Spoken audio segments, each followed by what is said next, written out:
স্বামী বিশেষ সময় অক্ষম হলে স্ত্রীর করণীয় কি হবে? যিনি কি মানুষের সাথে সবাস করতে পারে? দুই হাতের উপর সেজদা করলে সেজদা আদায় হবে কিনা? আজানের সময় কিছু খেলে গুনাহ হবে কিনা? নতুন কোনো কাপড় পরে না ধুয়ে নামাজ পড়লে নামাজের কোনো ক্ষতি হবে কিনা? স্মৃতিশক্তি কিভাবে বাড়ানো যায়? নামাজের সেজদা অবস্থায় যদি পা উঠে যায় তাহলে নামাজের কোনো সমস্যা হবে কিনা? আপন দুই বোনকে একত্রে বিয়ে করা যাবে কিনা? এই বিষয়ে ইসলাম কি বিধান? বিতরের নামাজ কি কি সূরা দিয়ে পড়তে হয়? নামাজ শেষে যায় নামাজ সালাম করা কি ঠিক? হস্তমৈথুনে হবু স্ত্রীর হক নষ্ট করা হয় কিনা? ভাঙা প্লেটে খাওয়া যাবে কিনা? শার্টের হাতা এবং প্যান্ট কি গুছিয়ে রেখে সালাত পড়া যাবে? নামাজের সময় পাশ দিয়ে কেউ গেলে বা আসলে আমার আম্মু নামাজের ভেতরই তাকায়, এতে নামাজের কোনো সমস্যা হবে কিনা? অন্যদের গাছের ডাল আমাদের ছাদের উপর চলে আসলে আমরা কি ছাদের উপরের ডালের ফল খেতে পারবো? চলুন আপনাদের যে সমস্ত প্রশ্ন ইতিমধ্যে চলে আসছে সেগুলোর উত্তর দেওয়ার পালায় আমরা প্রবেশ করি। এইচ.এম. হাসান লিখেছেন, দুই হাতের উপর সেজদা করলে সেজদা আদায় হবে কিনা?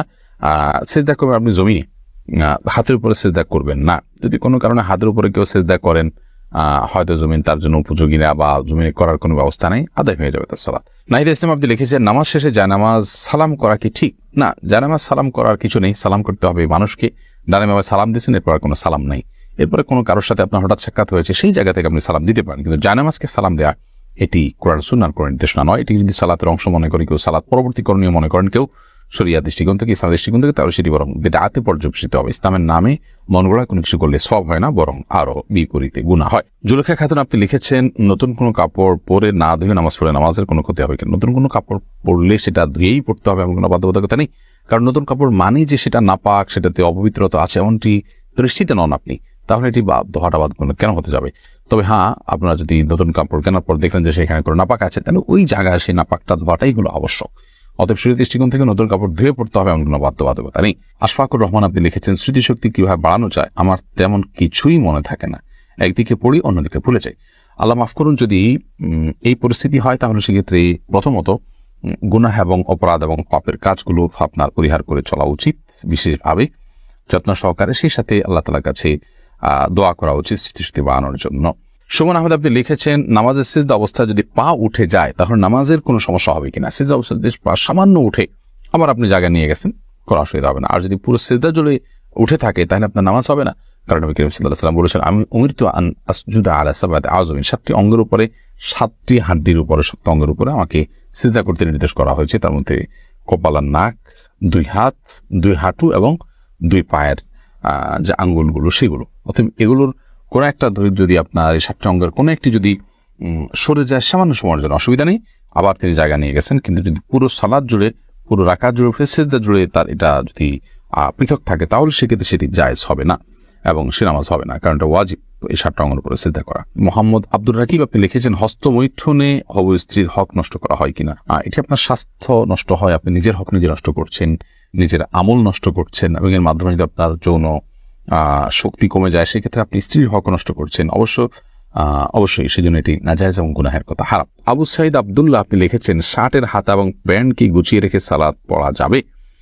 শার্টের হাতা এবং প্যান্ট গুছিয়ে সালাত আদায় করা মাকরুহ, নবী করিম সাল্লাল্লাহু আলাইহি ওয়াসাল্লাম নিষেধ করেছেন এটি, এই জন্য এটা ছেড়ে সালাত আদায় করতে হবে। তবে হ্যাঁ, প্যান্টের বিষয়টা হলো সেটা যদি কেউ টাকনুন নিচে পড়ে যায় সেটা থেকে বাঁচার জন্য গোছান, তাই সেটা জায়েজ আছে, কিন্তু সেটা সালাতে শুধু না বরং সবসময় এরকম রাখতে হবে। আব্দুল্লাহ জুবাইর তাসিন আপনি লিখেছেন, অন্যদের গাছের ডাল আমাদের ছাদের উপর চলে আসলে আমরা কি ছাদের উপরের ডালের ফল খেতে পারবো?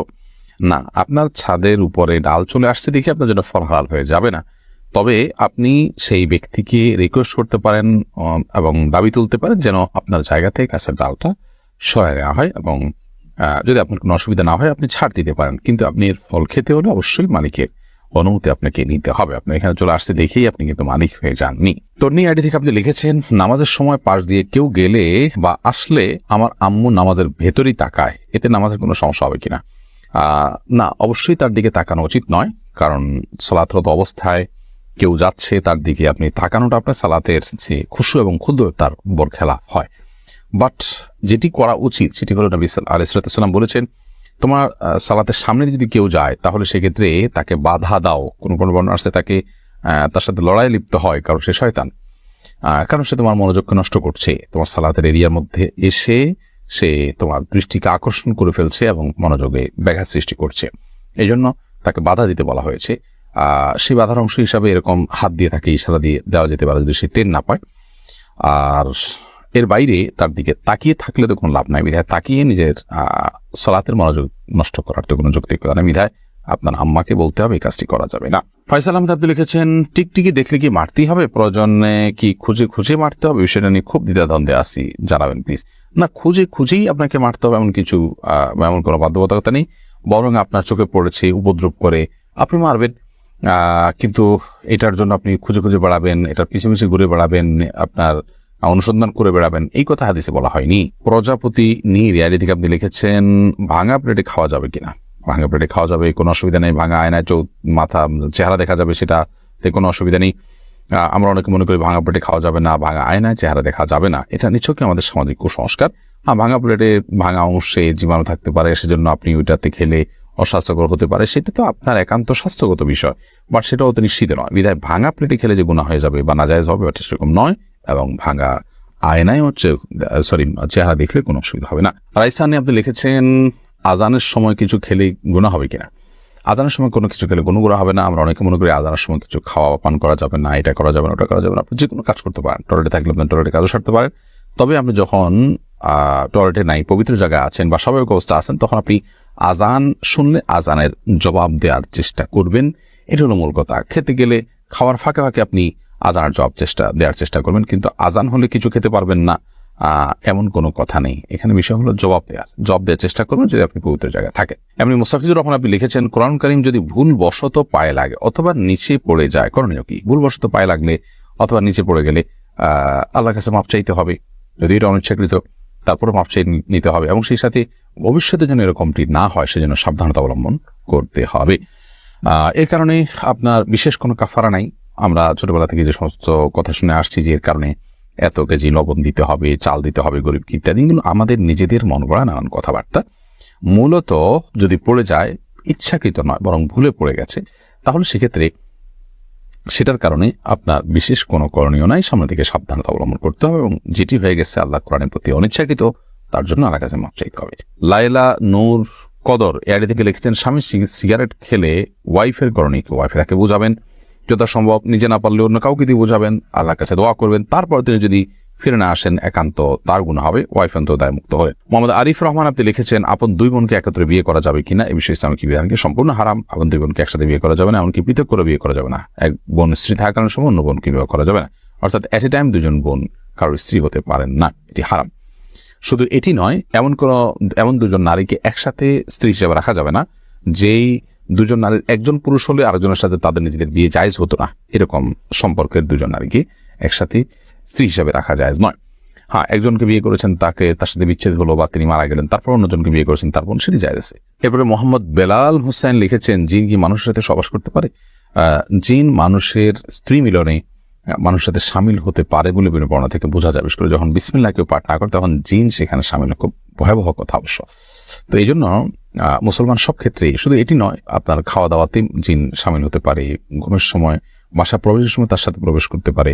তো এই জন্য বাসা প্রবেশের সময়, খাওয়ার পান করার সময় এবং স্ত্রী মিলনের সময় সবগুলোতে বিসমিল্লাহ বলতে হয়। বিসমিল্লাহ বললে শয়তান আর সেখানে অংশগ্রহণের কোনো সুযোগ পায় না। এছাড়া আইআইডি থেকে আপনি লিখেছেন, স্বামী বিশেষ সময় অক্ষম হলে স্ত্রীর করণীয় কি হবে? স্বামী যদি অক্ষম হয় পুরোপুরি এবং স্ত্রী যদি তার যে চাহিদা আছে এটি পূরণ না হওয়ার কারণে তিনি গুনাহে এবং পাপে লিপ্ত হয়ে যেতে পারেন এমন আশঙ্কা তৈরি হয়, তাহলে সেক্ষেত্রে অবশ্যই সে স্বামী থেকে তিনি বিচ্ছেদ নেবেন। যদি সেটা চিকিৎসার অযোগ্য হয়, চিকিৎসার যোগ্য হলে সেটার জন্য অবশ্যই তিনি সময় দিবেন, সুযোগ দিবেন, চেষ্টা করবেন নিজে। যদি তারপরও কোনো উপায় না থাকে এবং চিকিৎসার অযোগ্য হয়, তাহলে সেক্ষেত্রে তিনি সেখান থেকে বিচ্ছেদ নিয়ে অবশ্যই অন্যত্র বিয়ের উদ্যোগ গ্রহণ করতে পারেন। শরিয়া সেই অধিকার তাকে দিয়েছে। বিতরের নামাজ কি কি সূরা দিয়ে পড়তে হয়? বিতরের সালাতের প্রথম রাকাতে সূরা সাব্বিহিসমা রাব্বিকাল আলা, দ্বিতীয় রাকাতে সূরা কাফিরুন এবং তৃতীয় রাকাতে সূরা ইখলাস কুল হুয়াল্লাহ পাঠ করা, এটি সুন্নাহ। নবী করিম সাল্লাল্লাহু আলাইহি ওয়াসাল্লাম বিতরের সালাতে সচরাচর এই সূরাগুলো তেলাওয়াত করতেন। আপনি এই সূরাগুলো তেলাওয়াত করতে পারেন বা করার চেষ্টা করা উচিত।